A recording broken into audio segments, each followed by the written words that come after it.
ముమ్మిడివరంలో రాష్ట్ర ప్రభుత్వ whip MLA Datla Subbaraju పాదయాత్ర చేపట్టారు. గత ఎన్నికల్లో ఘన విజయం సాధించిన సందర్భంగా మొక్కు తెచ్చుకునేందుకు ఆయన పాదయాత్ర నిర్వహించారు.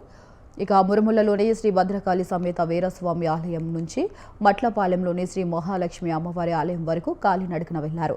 ఎమ్మెల్యేలకు అభిమానులు, కార్యకర్తలు ఘన స్వాగతం పలికారు. దారి పొడవునా పూల వర్షం కురిపించారు. తన విజయంలో ప్రజల ఆశీర్వాదం, దేవుని కృప ఎంతో కీలకమని దాట్ల సుబ్బరాజు పేర్కొన్నారు. ఇక ముమ్మిడివరం నియోజకవర్గ అభివృద్ధికి నిరంతరం కృషి చేస్తానని, ప్రజల సమస్యల పరిష్కారమే తన ప్రధాన లక్ష్యమని ఆయన స్పష్టం చేశారు.